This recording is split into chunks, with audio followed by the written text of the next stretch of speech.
कृष्णं कमलपत्राक्षं पुण्यश्रवणकीर्तनं वासुदेवं जगद्योनिं नौमि नारायणं हरिं। वसुदेवसुतं देवं कंसचाणूरमर्दनं देवकी परमानन्दं कृष्णं वन्दे जगद्गुरुं।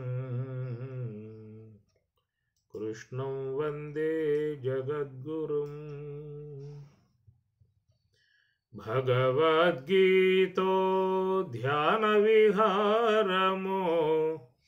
భక్తినో నార్పగా పరుగునరండి సొగసుగదానిని చూడగనయ్యేడు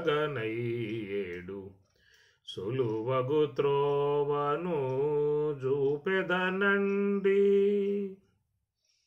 భారత యుద్ధపు పరిసర భూముల బయలుదేరిన భాగ్యం బండి ధీరుడు వ్యాసుడు స్థిరముగ నాటిన దివ్యోధ్యాన క్షేత్రము సుండి.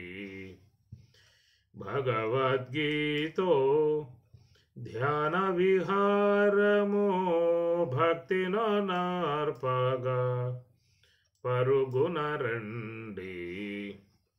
రహినల కృష్ణుడు రక్తితో పార్థుని రథమును నడిపిన రంగం బండి ఇహ పర సుఖకర హేతుభూతముల నెన్నియుయాతడు పన్నినదండి. భగవద్గీతో ధ్యాన విహారమో భక్తినో నార్పగా పరుగునరండి. ఇలపై నదిపతి 8 ఎకరంబుల పరిమితి రాజులు నండి. ఇలపై నదిపతి 8 ఎకరంబుల పరిమితి రాజులు నండి. సులలితముగనట సప్తశతంబులు సద్వృక్షంబులు చలగునుచుండి. భగవద్గీతో ధ్యాన విహారము భక్తినో నార్పగా పరుగునరండి. ఎప్పుడు వాడని పూలు సుండి ఎప్పుడు కుళ్ళని ఫలములు సుండి. ఎప్పుడు వాడని పూలు సుండి ఎప్పుడు కుళ్ళని ఫలములు సుండి. తప్పక మనమా ధన్యవనికి జని తలకొక కొన్నిటి తెద్దము రండి. భగవద్గీతో ధ్యాన విహారము భక్తినో నార్పగా పరుగునరండి.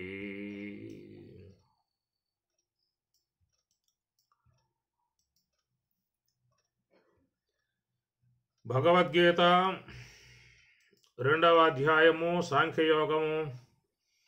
ఓం శ్రీకృష్ణ పరబ్రహ్మణే నమః.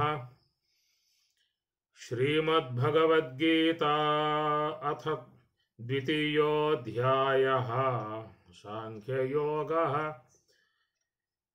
సంజయ ఉవాచ తం తథా కృపయావిష్టం అశ్రుపూర్ణాకులేక్షణం విషీదంతమిదం వాక్య మువాచ మధుసూదనః. తం తథా కృపయావిష్టా మశ్రుపూర్ణాకులేక్షణం విషీదంతమిదం వాక్య మువాచ మధుసూదనః. నేను ఎక్కడైతే శ్లోకాలు ఆపుతున్నానో అక్కడ మీరు మీ పుస్తకాలలో టిక్కి పెట్టుకోండి, మీకు జ్ఞాపకం ఉంటుంది. తం తథా కృపయావిష్ట మశ్రుపూర్ణ కులేక్షణం ఆకులేక్షణం విషేదంతమిదం వాక్య మువాచ మధుసూదనః. తం తథా కృపయా ఆవిష్టం అశ్రుపూర్ణ ఆకులేక్షణం అశ్రుపూర్ణ ఆకులేక్షణం విషేదం తం విషేదం తం ఇదం వాక్యం ఉవాచ మధుసూదనః. తం తథా అంటే అప్పుడు కృపయా కృపతో ఆవిష్టం కూడి ఉన్నటువంటి అశ్రుపూర్ణ ఆకులేక్షణం అశ్రువులంటే కన్నీరు అశ్రుపూర్ణ కళ్ళ వెంబట ఏకదాటి కన్నీరు కారుస్తూ ఉన్నాడు అర్జునుడు. ఆకులేక్షణం అనగా బెదురుతూ ఉన్నటువంటి విధానము. విషేదం విషేదం అంటే దుఃఖం. విషేదం తం దుఃఖిస్తున్నటువంటి అర్జునుడు ఇదం వాక్యం ఇదం ఈ వాక్యమును మధుసూదనః మధుసూదనుడగు కృష్ణ పరమాత్మతో వాచ పలికెను. తం అంటే అట్టి, తథా అంటే ఆ ప్రకారముగా, కృపయా అంటే కృప దయ, ఆవిష్టం అంటే కూడి ఉన్నటువంటి, అశ్రుపూర్ణ అశ్రువులంటే కన్నీరు, పూర్ణ అంటే ఆ కళ్ళెమ్మటే నిండుగా కన్నీరు కారుతూ ఉంటాయి అన్నమాట. దుఃఖం వచ్చినప్పుడు చాలామందికి ఈ విధంగా నవ్వుతూ ఉంటుంది. ఏదైనా బాధ కలిగినా, దుఃఖం ఏర్పడ్డా, ఏదైనా సమస్యలు వచ్చినా, ఒక్కసారిగా ఎవరన్నా ఆత్మీయులు దూరం అయినా అట్లా అందరికీ కూడా సాధారణంగా కన్నీరు వస్తాయి. పూర్ణ అనగా బాగా కఠినంగా కన్నీరుతో వాడు ఉన్నాడు. అశ్రుపూర్ణ ఆకులేక్షణం బెదురుతూ ఉన్నాడు. బెదురు అనగా బాగా భయపడ్డప్పుడు, దుఃఖానికి గురైనప్పుడు శరీరంలో ఒక వణుకు ఏర్పడుతుంది అన్నమాట. శరీరంలో బలహీనత ఏర్పడుతుంది, వణుకు కూడా వస్తుంది. విషేదం విషాదము, విషేదం అంటే విషాదం అన్నమాట. తం అట్టి ఇదం వాక్యం, ఇదం అంటే ఈ అని అర్థం, వాక్యం అంటే మాట, వాక్యం మాట. మధుసూదనః పరమాత్మతో వాచ పలికెను. ఈ ప్రకారంగా అర్జునుడు మరి దుఃఖముతో బాగా కన్నీరు కారుస్తూ ఏడుస్తూ పరమాత్మతో ఈ ప్రకారముగా చెప్తున్నాడని చెప్పని సంజయుడు ధృతరాష్ట్రునితో అంటూ ఉన్నటువంటి విషయము. రెండో శ్లోకం చూసుకోండి. శ్రీ భగవానువాచ కుతస్త్వాకష్మలమిదం విషమే సముపస్థితం అనార్యజుష్టమస్వర్గ్య మకీర్తికరమర్జున. మీరు పలకడం కూడా శుద్ధంగా పలకాలి, అలవాటు చేసుకోండి. అట్లాగా ప్రతి శ్లోకం కొంచెం బాగా చూసుకుంటే మీకు దాంట్లో ఉన్న విషయం బాగా అవగాహన వస్తుంది. కుతస్త్వా కష్మలమిదం విషమే సముపస్థితం అనార్యజుష్టమస్వర్గ్య మకీర్తికరమర్జున. విడదీస్తే కుతః త్వా కష్మలం ఇదం విషమే సం ఉపస్థితం అనార్యజుష్టం అస్వర్గ్యం అకీర్తికరం అర్జున అని పరమాత్మ అంటూ ఉన్నాడు. అర్జున, కుతః ఎక్కడిదా ఇది నీకు? కుతః అంటే ఎక్కడ, ఎక్కడిది, ఎక్కడ, కుతః అంటే ఎక్కడ. త్వా కష్మలం ఇదం ఈ కష్మలం. కష్మలం అంటే ఆ యొక్క సంకట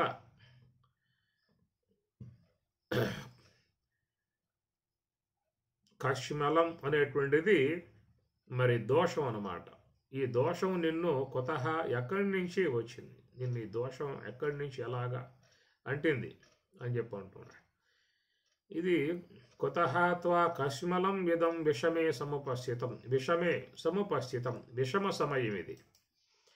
విషమ సమయము అని చెప్పనంటే సందర్భం కాని విధానం, సందర్భం దాటిపోయింది, నువ్వు అడవటానికి ఇక్కడ అవకాశాలు లేవు అనేటువంటి యొక్క విషయం అన్నమాట.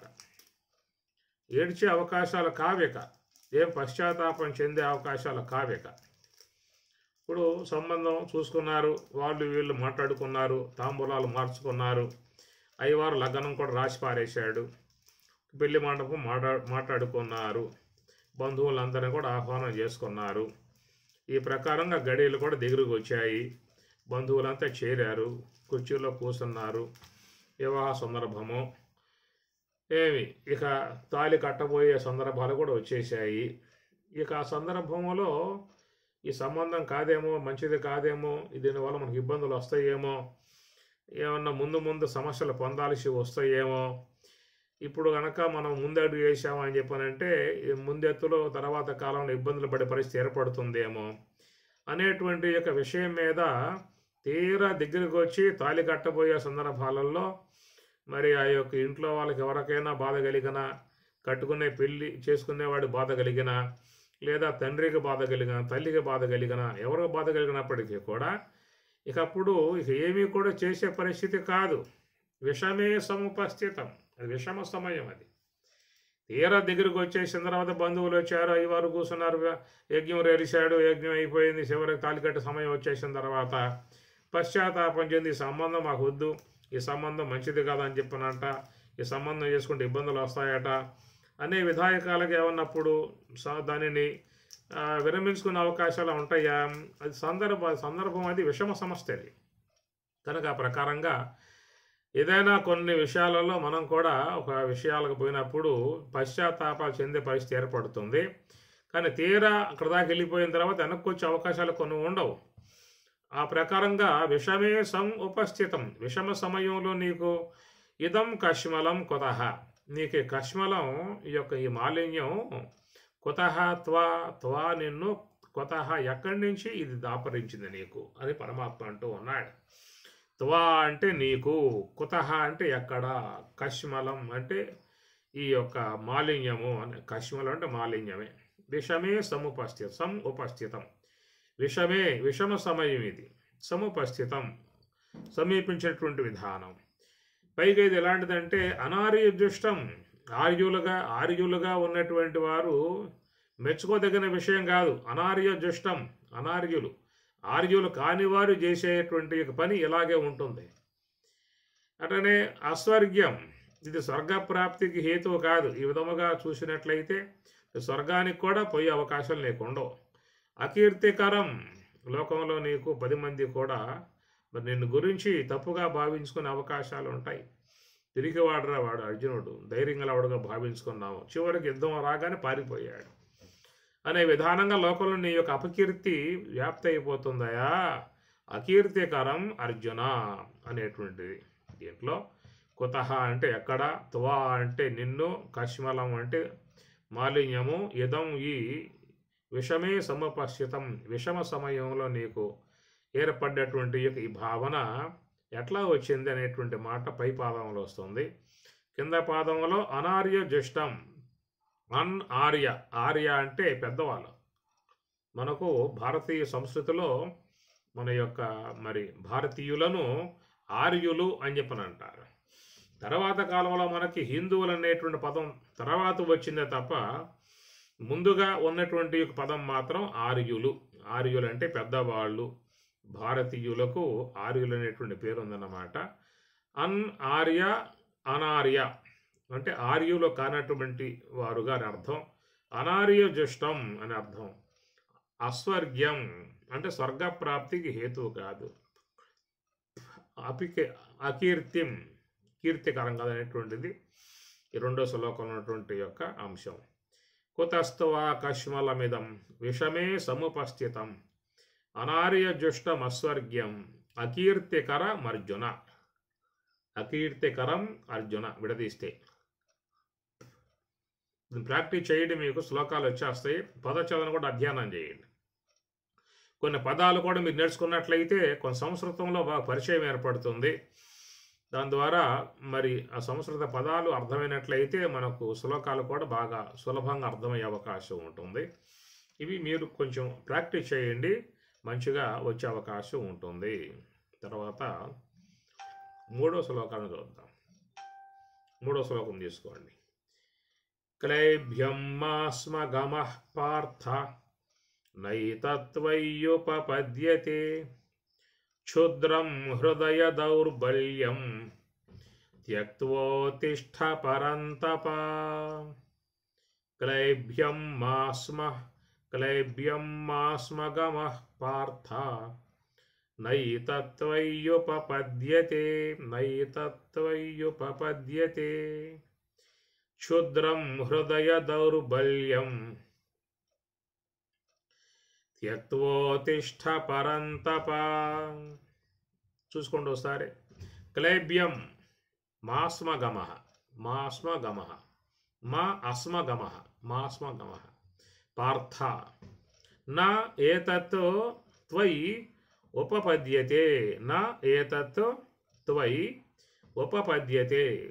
క్షుద్రం హృదయ దౌర్బల్యం త్యక్త్వా ఉత్తిష్ఠ పరంతప.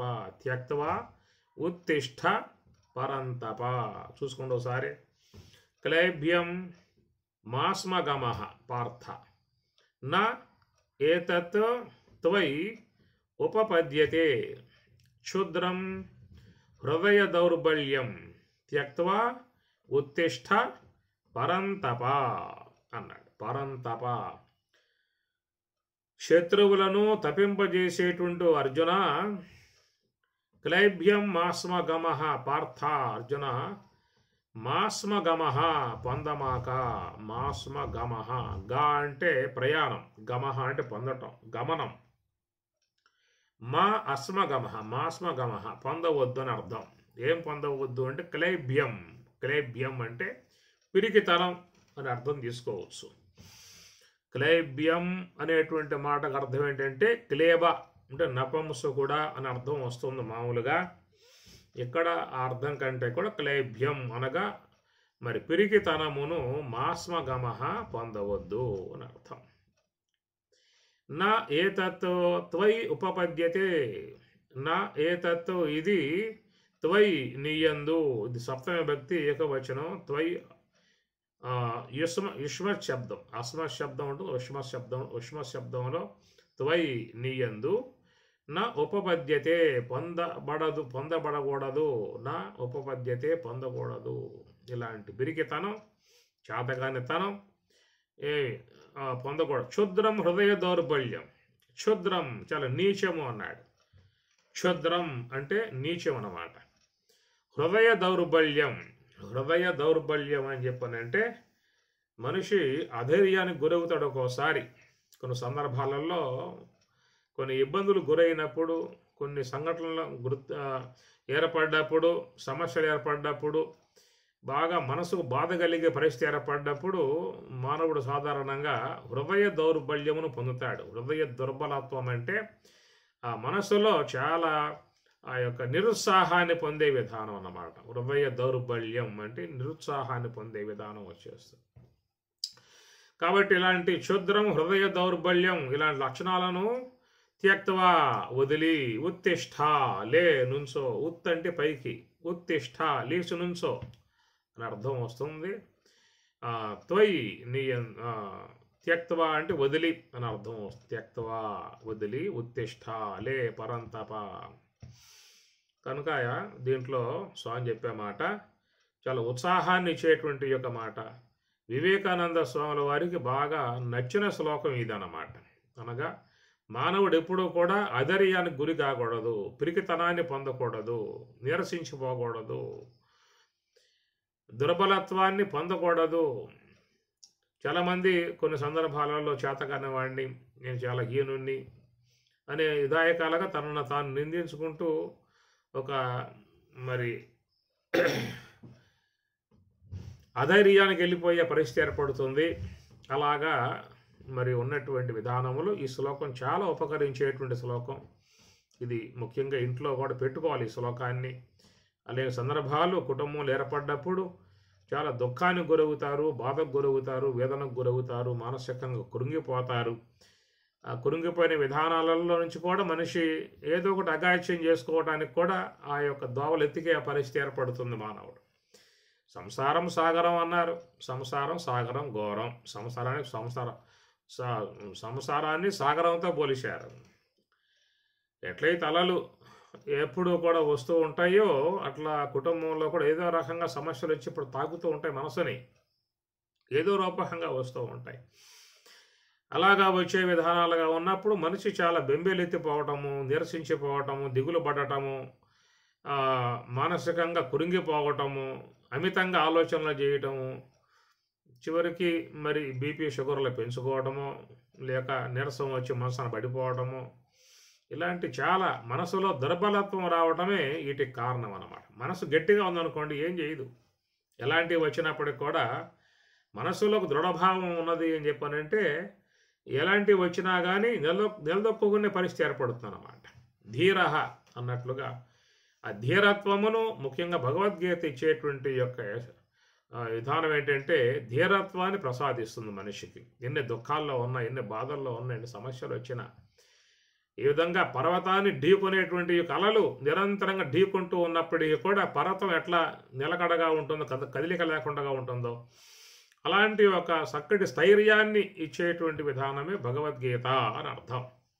భగవద్గీత అనేది ఎవరికి? సన్యాసులక కాదు, భగవద్గీత గృహస్థులకి. చెప్పిందే గృహస్థుడు, విన్నది గృహస్థుడే. అది కనుక సన్యాసం అంటే మొత్తం వదిలిపెట్టి వెళ్ళిపోయారు మహానుభావులు. ఆ త్యాగం, అది అంత త్యాగం ఎవరికి వస్తుంది చెప్పండి? సామాన్యం కాదు. సంసారం అని చెప్పనంటే అది పెద్ద సంఖ్యలు, దూరంగా పోయే అవకాశాలు లేవు, పోవటానికి కూడా వీలు లేదు. ముఖ్యంగా ధర్మశాస్త్రం ఒప్పుకోదు. నాకు వైరాగ్యం వచ్చింది, నేను వెళ్ళిపోతున్నా, సంసారం వదిలి వెళ్ళిపోతున్నాను, ఆశ్రమంలో చేరిపోతా, సన్యాసంలో చేరిపోతా అనే విధానాలుగా మాట్లాడటానికి అవకాశాలు లేవు. ఎందుకంటే మానవుడు శపథం చేశాడు వివాహ సందర్భంలో, అగ్ని సాక్షిగా, అయ్యవారి సమక్షంలో, బంధువుల సమక్షంలో చేతిలో చేయేసి అప్పుడు ప్రామాణికం చేశాడు కదా, ప్రమాణం చేశాడు కదా. ధర్మేచ అర్ధేచ కామేచ మోక్షేచ నాతి చరామి అని అనిపిస్తారు అప్పుడు. ఎందుకంటే వీడు ఎప్పుడో మరి జెండా ఎత్తేసే అవకాశాలు ఉంటాయి కాబట్టి మరి ఆ విధంగా వాడు వైరాగ్యం అనే పేరుతో వెళ్ళిపోతే ఇలా బతికేం కావాలి? భార్య అమ్మగారి యొక్క విషయం ఏం కావాలి? పిల్లల యొక్క మరి వాళ్ళ భవిష్యత్తు ఏం కావాలి? కాబట్టి ఈ ప్రకారంగా ఏంటంటే ఎప్పుడైనా వీడు వైరాగ్యం కలిగితే ఈ విధంగా వెళ్ళిపోయే పరిస్థితి ఏర్పడుతుందనే భావనతోనే ముందుగానే వాళ్ళు అక్కడ 10 మంది సమక్షంలో ప్రమాణం చేయించారు. అయ్యవారి సన్నిధిలో ప్రమాణం చేయించారు, అగ్ని సాక్షిగా ప్రమాణం చేయించారు. ఎవడు కూడా పోవడానికి వీలు లేదు.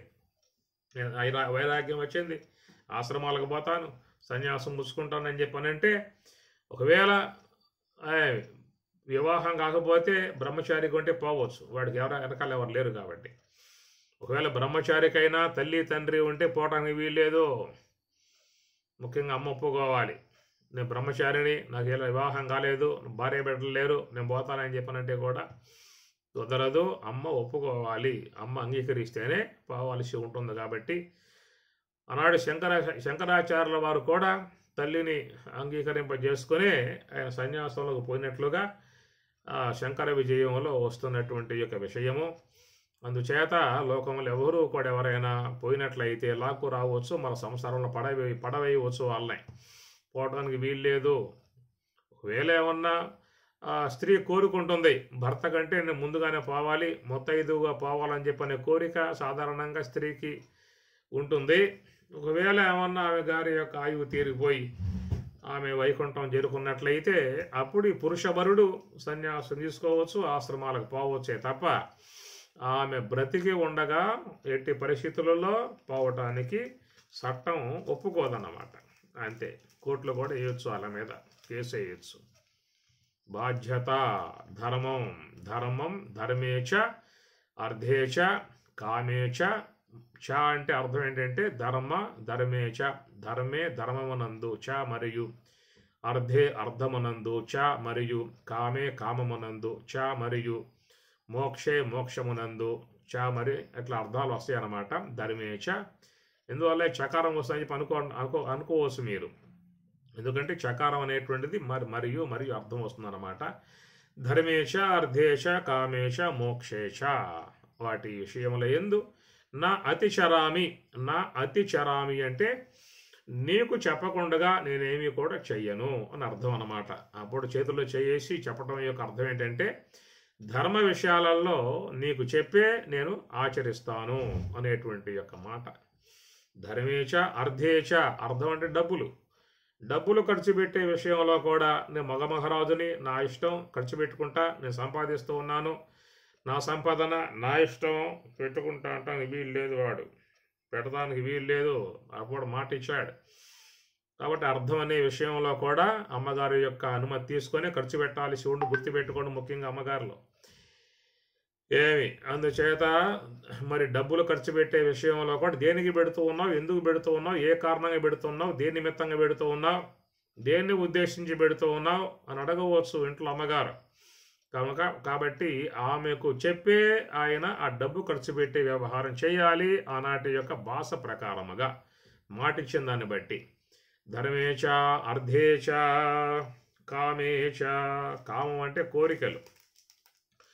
ఏవైనా కోరికలు ఉన్నట్లయితే మరి ఆమెకు చెప్పాలి, నాకు ఈ విధముగా పలానా క్షేత్రయాత్ర పోయే ఉద్దేశం ఉన్నది, ఇంకేదన్నా కొన్ని పొందాలని చెప్పిన అపేక్షలు ఉన్నా కూడా ఇరువురు కూడా అంగీకారం మీదనే ఆ కోరికలు కూడా తీర్చుకోవాల్సి ఉంటుంది అనేటువంటి యొక్క మాట.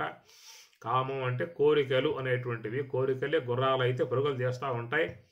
అయినా కానీ మరి మనకు ఉన్నటువంటి స్తోమత ఏమిటి, మనకు వచ్చేటువంటి యొక్క ఆదాయం ఏమిటి, మనకు ఎంత వస్తుందో వనరులు, నెలసరి మనం పెట్టే ఖర్చులు ఏమిటి, అప్పుల పాలవుతున్నామా, రూపాయి మిగుల్చుకుంటున్నామా, రూపాయి మిగుల్చుకుంటే రేపు ఉత్తరోత్తర పిల్లలకి ఏదన్నా చదువులు చెప్పే అవకాశం ఉంటుంది, వివాహాలు చేసే అవకాశాలు ఉంటాయని చెప్పిన విషయాల మీద ఇరువురు కూడా ఆలోచించుకోవాల్సి ఉంటుంది.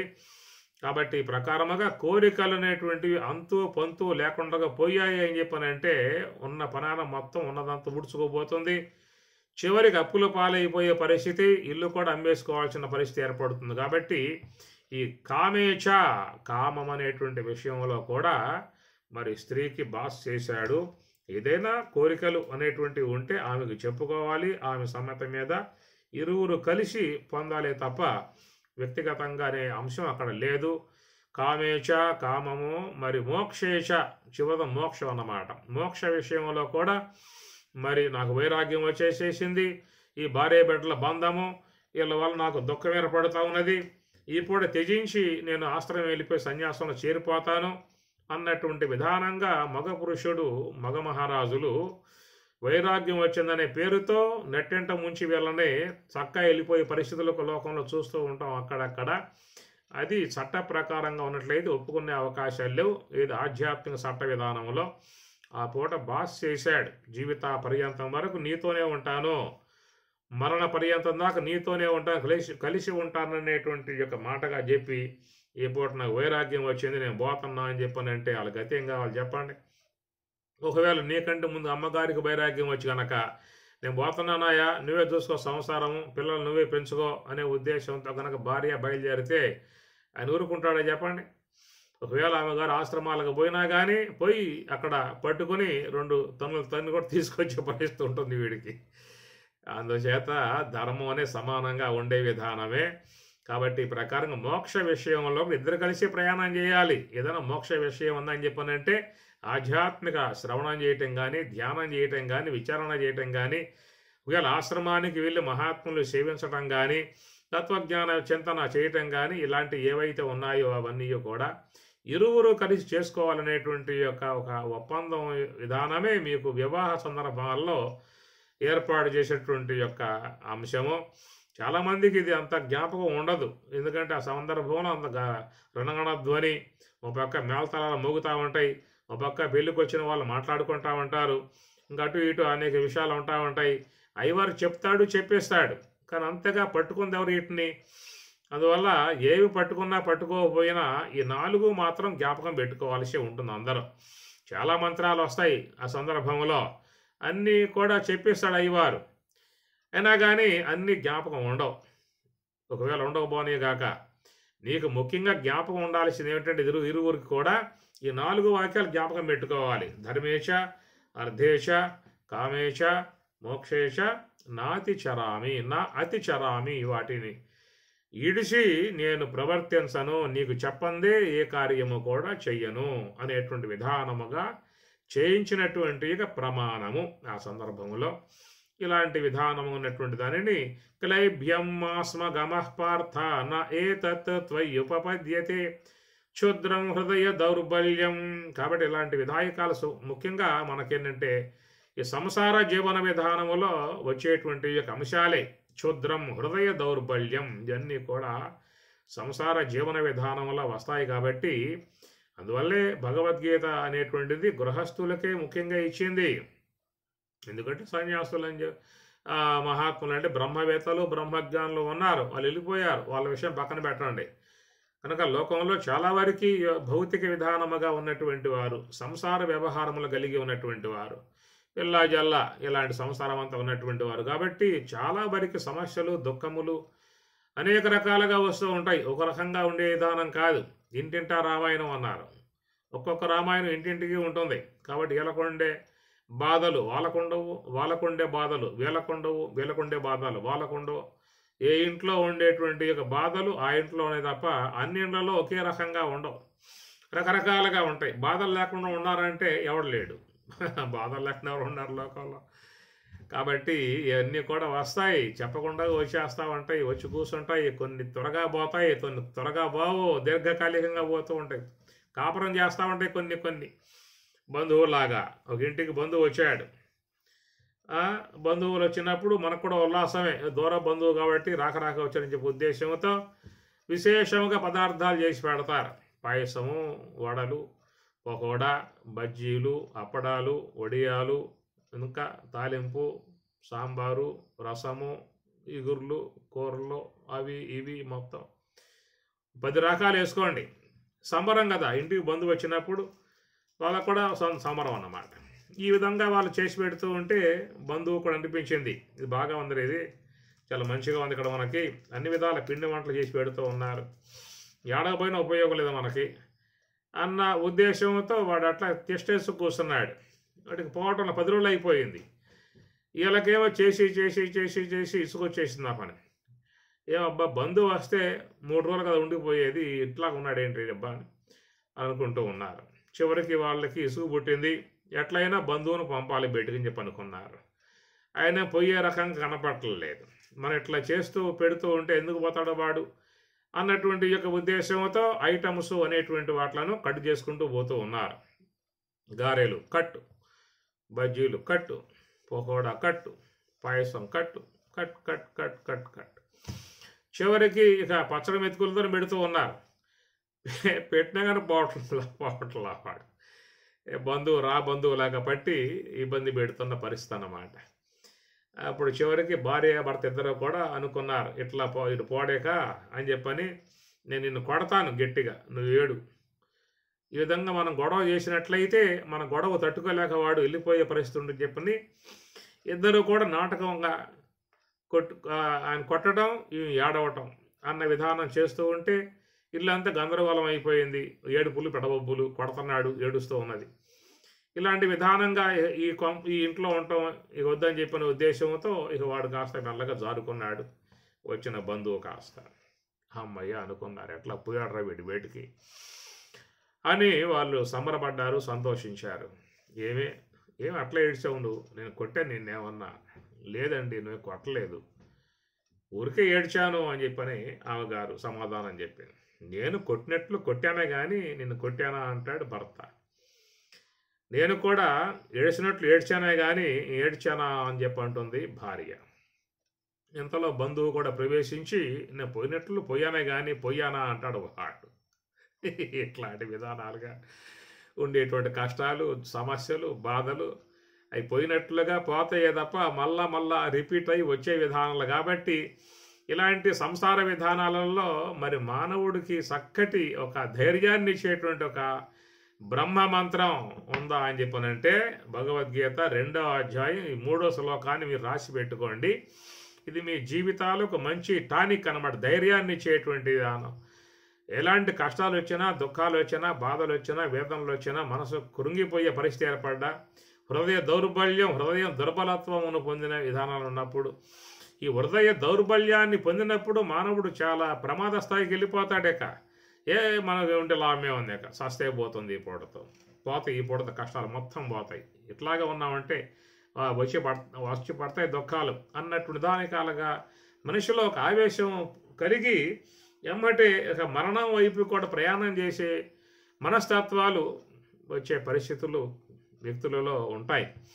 అలాంటి స్థాయికి పోయినటువంటి వాళ్ళు కూడా తెప్పరిల్లుకొని మళ్ళా కొంచెం జీవితాన్ని నిలదొక్కుని మళ్ళీ మామూలు స్థాయికి వచ్చే విధానం ఏమిటంటే, జీవితంలో వచ్చేటువంటి యొక్క బాధ, దుఃఖము, ఆవేశము ఇవన్నీ కూడా ఒక పాల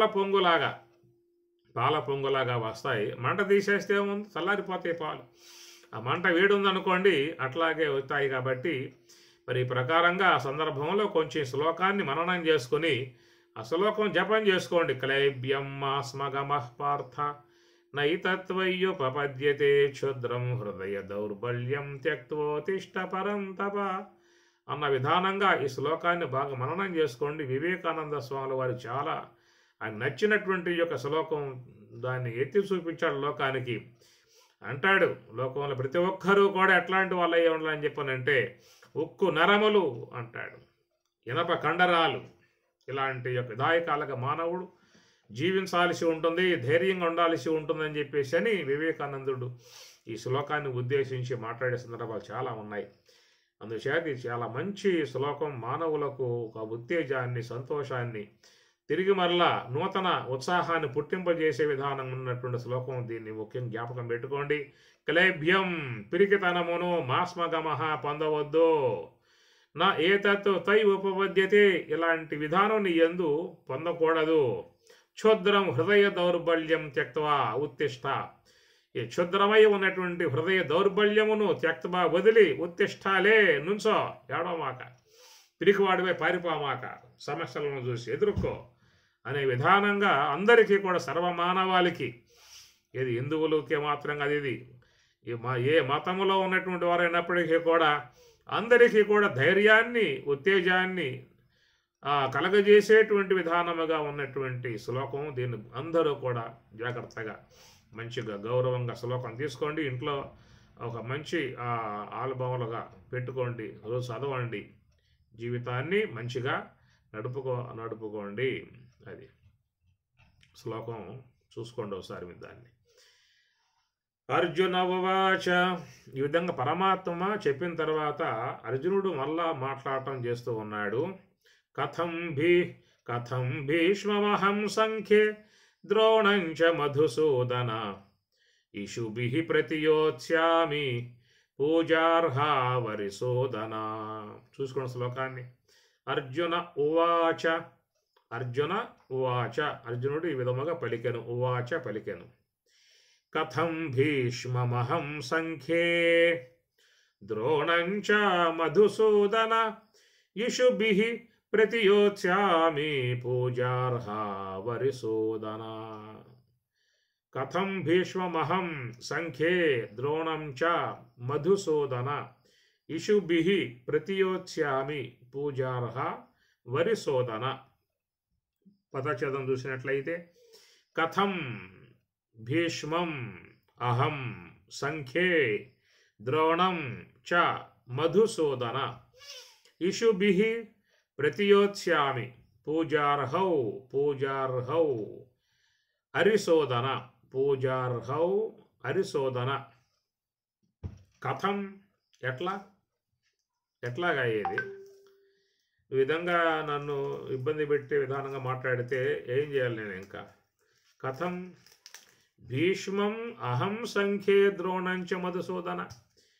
ఏ మధుసూదన, మధు అనే రాక్షసును సంహరించావు, ఆ విషయం వేరు.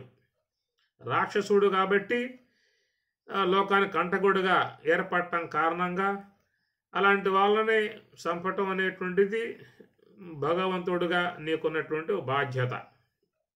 నువ్వు ఆ విధంగా ధర్మ సంస్థాపనార్థమై చేసే కార్యం కాబట్టి నువ్వు మధుసూదనుడు.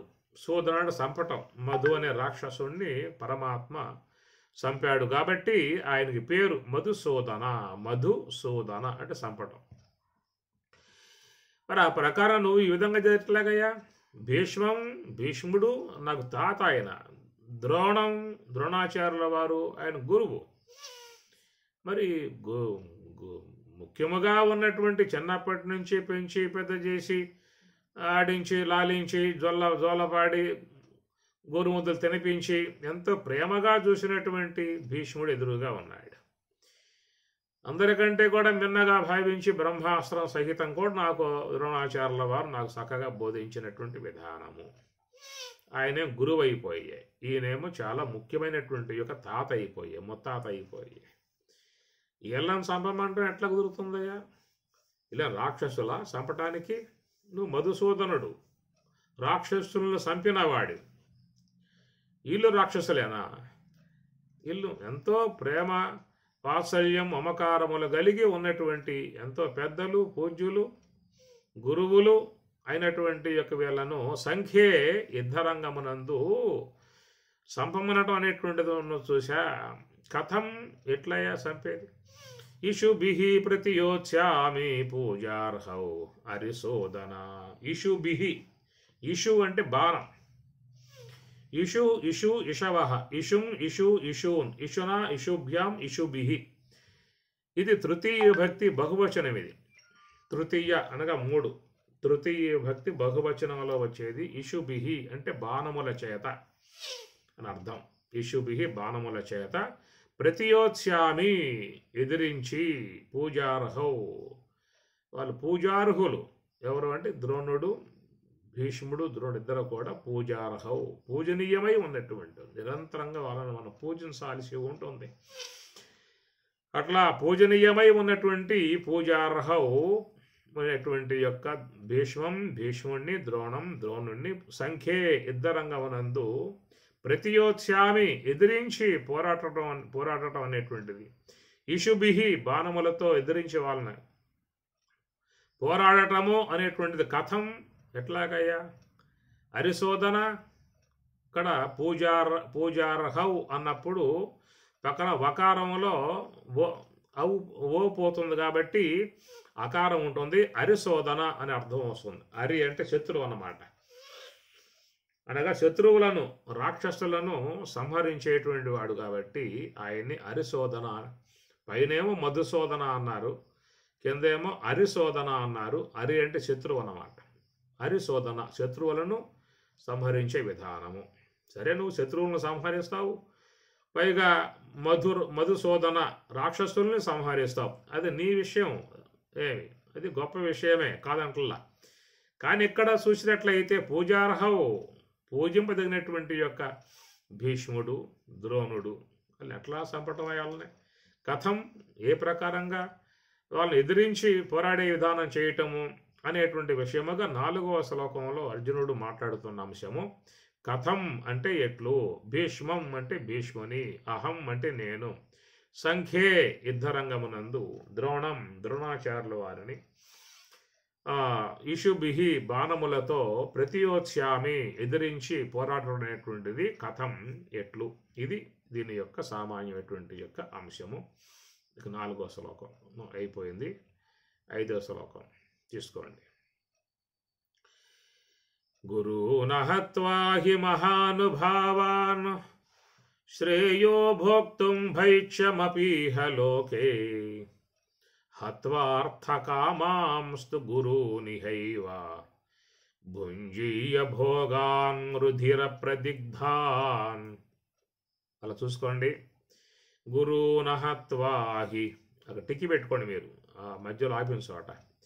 గురూన్ హత్వా హి మహానుభావాన్ శ్రేయో భోక్తుం భైక్ష్యమపీహ లోకే హత్వార్థకామాంస్తు గురూనిహైవ భుంజీయ భోగాన్ రుధిర ప్రదిగ్ధాన్.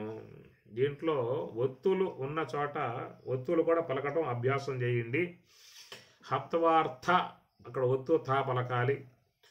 భుంజీయ భుంజీయ భోగాన్ రుధిర. ఇక్కడ ఉన్న చోట ఆ విధంగా పలికే ప్రయత్నం చేయండి. గురూన్ హత్వా హి మహానుభావాన్ శ్రేయో భోక్తుం భైక్ష్యమపీహ లోకే హత్వార్థకామాంస్తు గురూనిహైవ భుంజీయ భోగాన్ రుధిర ప్రదిగ్ధాన్. గురూన్ అహత్వా హి మహానుభావాన్ శ్రేయః భోక్తుం భైక్ష్యం అపి ఇహ లోకే హత్వా అర్థకామాన్ తు గురూన్ ఇహ ఏవ భుంజీయ భోగాన్ రుధిర ప్రదిగ్ధాన్. అది గురూన్, ఇది ద్వితీయ భక్తి బహువచనం. గురు గురు గురవః గురుం గురు గురూన్ అని ద్వితీయ భక్తి బహువచనంలో గురూన్ అని వస్తుంది. అంటే గురువులు అని అర్థం వస్తుంది అన్నమాట. గురూన్ అహత్వా, హత్వా అంటే చంపటం, హత్వా అంటే చంపుట అని అర్థం వస్తుంది. దీన్ని త్వా ప్రత్యయం అని చెప్పని అంటారు. సంస్కృతంలో ఇవన్నీ కూడా త్వా ప్రత్యయాలు. హత్వా సంపి, భుక్త్వా భుజించి, నీత్వా తీసుకొని, గత్వా పొయ్యి, ఆగత్వా వచ్చి, భుంక్త్వా భుజించి, పీత్వా తాగి, శ్రుత్వా విని, దృష్ట్వా చూచి, ఈ ప్రకారంగా అన్నీ కూడా వచ్చేటువంటి వాట్లను ఇది త్వా ప్రత్యయములుగా ఉన్నటువంటి అంశాలు, అవ్యయాలు అన్నమాట. ఇవన్నీ కూడా హత్వా సంపి అర్థం. హీ అనగా ఏల అనగా. మహానుభావాన్, ఈ ఉన్నటువంటి భీష్మ ద్రోణాదులు మహానుభావాన్, ఎంతోమంది ఉన్నారు దీంట్లో. యుద్ధరంగంలో ప్రతిపక్షంలో చేరి ఉన్నటువంటి వాళ్ళలో చాలామంది, ఎంతోమంది మహానుభావులు అందరూ ఎంతోమంది వచ్చి నిలబడి ఉన్నారు. ఇంతమందిని కూడా చంపడం అనేటువంటి ధర్మమా కృష్ణ అంటూ ఉన్నాడు అర్జునుడు ఇక్కడ. మహానుభావాన్ శ్రేయ భోక్తుం భైక్ష్యం అపీహ లోకే. కాబట్టి ఉన్నదే గురూన్ అహత్వా, గురూన్ గురువులుగా ఉన్నటువంటి యొక్క వీరిని అహత్వా చంపక.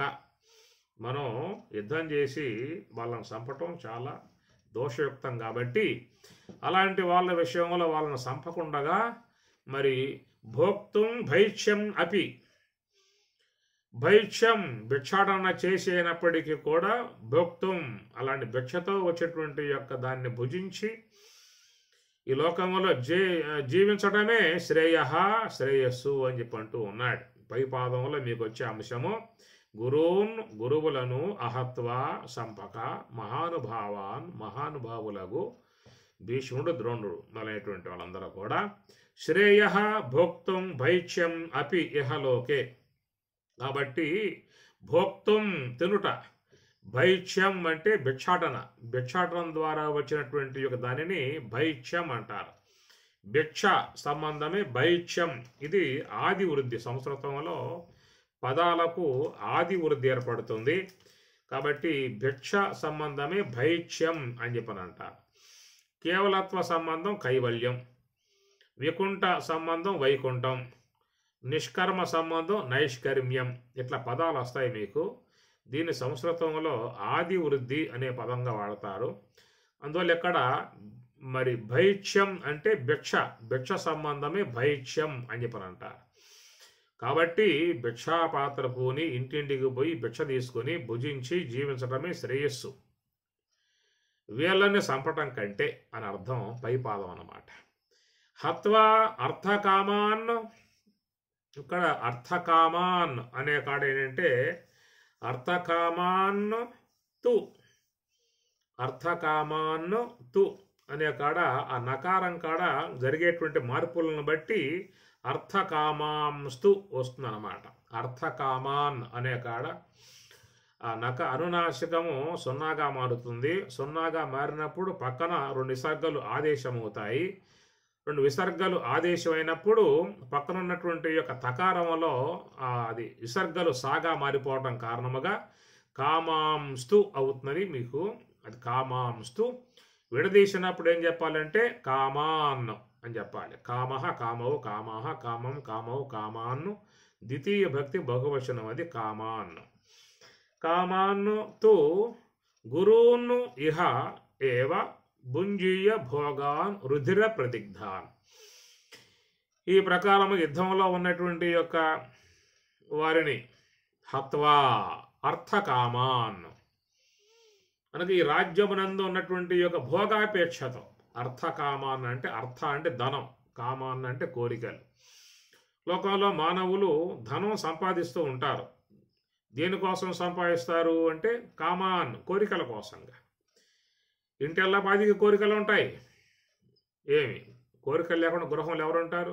పిల్లగాడు నడికి కోరికలు ఉంటాయి, పెద్దవాళ్ళు వాళ్ళకి కోరికలు ఉంటాయి, వృద్ధాప్యంలో ఉన్నటువంటి వాళ్ళు వాళ్ళకి కోరికలు ఉంటాయి, ఎవరికి ఉండే కోరికలు వాళ్ళకు ఉంటాయి.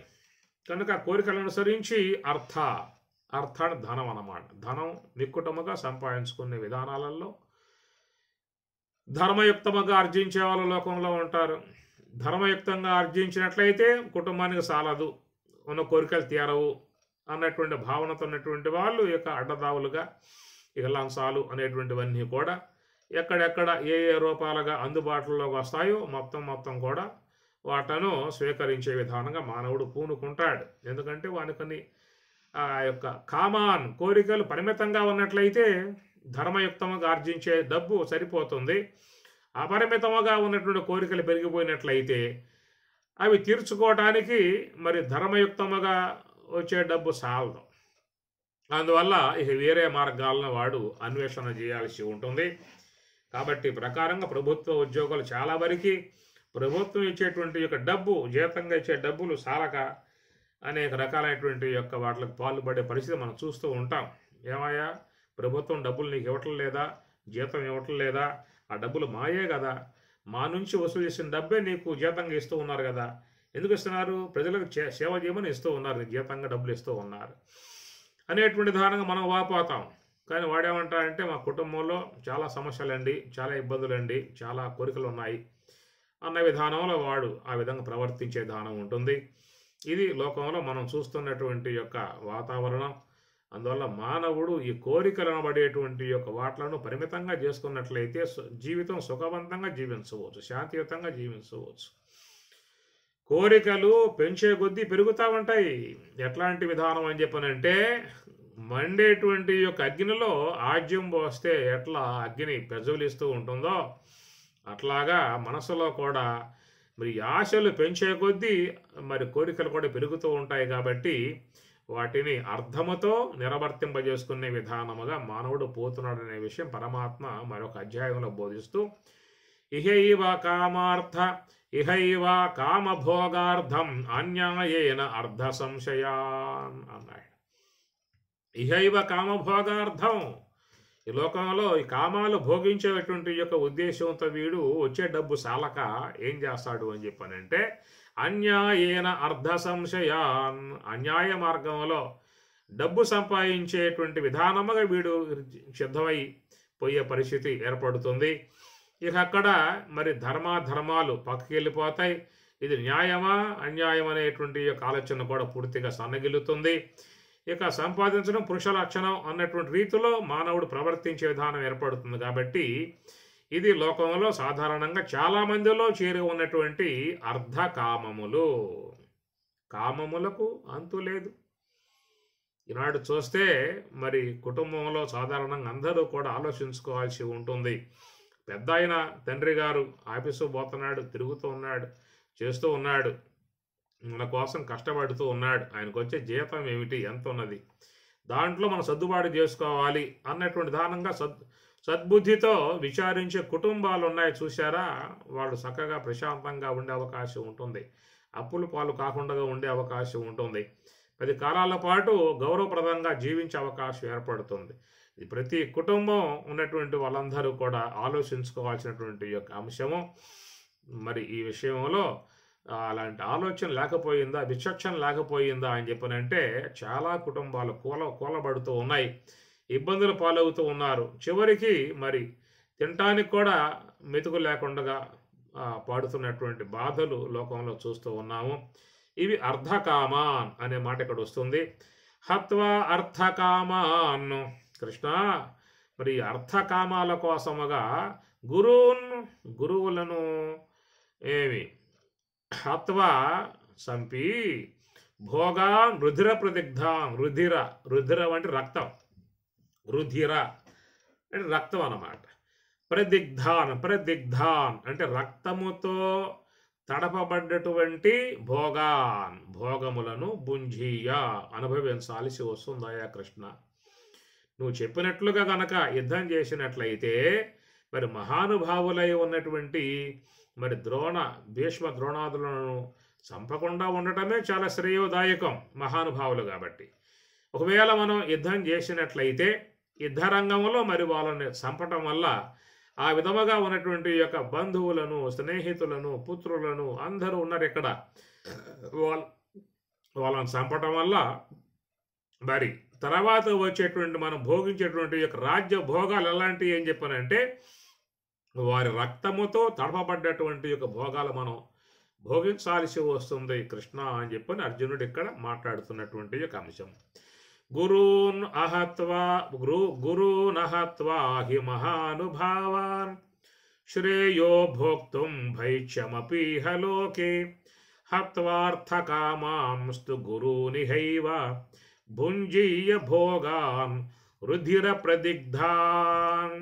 గురూన్ అంటే గురువులు, అహత్వ అంటే చంపకుండా ఉండుట, మహానుభావ అంటే మహానుభావులు, శ్రేయ అంటే శ్రేయస్సు, భోక్తం అంటే భుజించటము, భైక్ష్యం అంటే భిక్షాటన చేయటము, అపి ఇహలోకే అంటే ఇహలోకములో, హత్వ అంటే చంపటము, అర్ధకామాలంటే ధనము, కోరికలు, గురువులను ఇహ ఏవ ఇక్కడ భుజించాల్సి వస్తుంది, భోగములను, రుధిర రక్తము, ప్రదిగ్ధాం రక్తముతో తడపబడ్డటువంటి అర్ధకామాలను మనం భుజించాల్సిన పరిస్థితి ఏర్పడుతుందనేటువంటిది ఈ శ్లోకంలో మనకి చెప్పేటువంటి సాధారణ అంశం. నేను విశేషంగా ఏమీ పోవటం లేదు, గతంలో చెప్పుకున్నాం కాబట్టి మీకు శ్లోకాలు పరిచయం కావటానికి ఇట్లా చెప్పడం జరుగుతుందో చూసుకోండి. మీరు మంచిగా శ్లోకాలు వస్తాయి. గతంలో మరి ఆ సుఖబ్రహ్మాశ్రమం నందు టీచర్గా ఉన్నప్పుడు ఈ విధంగా అక్కడ చెప్పా పిల్లలందరికీ కూడా రోజు 5 శ్లోకాలు మంచిగా తప్పులు లేకుండా నేర్పటము, తర్వాత పదచ్ఛేదం చేయటం, దాంట్లో కొంత ఏకవచనమా, ద్వివచనమా, బహువచనమా, క్రియా విభక్త, నామవాచకమా, అవ్యయమా అని ఇట్లాగా కొన్ని వాళ్ళకి పరిచయం చేయటం కారణముగా చాలా సంస్కృత పదాలు బాగా వాళ్ళకి పరిచయం అయ్యే విధానముగా వాళ్ళు నేర్చుకోవడం జరిగింది. అందుచేత చాలామంది భగవద్గీత అనేది ఇష్టపడతారు, కానీ చెప్పించుకోవాలనే అపేక్ష ఉంటుంది, కానీ చెప్పేవాళ్ళు దొరకరు, ఇబ్బంది పడే పరిస్థితిగా ఉంటుంది. కాబట్టి మీకు ఇది మంచి అవకాశము. భగవద్గీత తీసుకున్నాం మనం, అయిపోయేదాకా దీంట్లో ప్రయాణం చేద్దాము. ఈ విధంగా మీకు ఇష్టమైతేనే నేను ఇవన్నీ చెబుతాను, లేకపోతే అర్థం చెప్పకుండా వెళ్ళిపోతాను.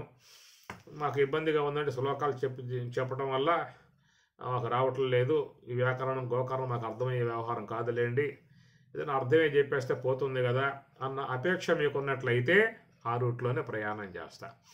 ఒకవేళ మాకు శ్లోకాలు బాగా నేర్పండి, కొంత పదచ్ఛేదన కూడా నేర్పండి, దాంట్లో కొంత అంశాలు కూడా ఒక ఈ విధంగా పరిచయం చేయించండి అనేటువంటి యొక్క భావన మీలో ఉంటే ఇక ముందు కూడా ఆ విధంగా ప్రయాణం చేసే విధానం ఉంటుంది. మీ అభిప్రాయాన్ని చెప్పవచ్చు. యథా ఇచ్చసి తదా కురు, మీ ఇష్టం ఎట్లయితే ఉంటుందో అట్లాగే ప్రయాణం చేయటం జరుగుతుంది. ఓం సహనా భవతు సహనౌ భునక్తు సహ వీర్యం కరవావహై తేజస్వినావధీతమస్తు మా విద్విషావహై. ఓం శాంతి శాంతి శాంతి. హరి ఓం తత్సతు. శ్రీ గురుభ్యో నమః. హరి ఓం.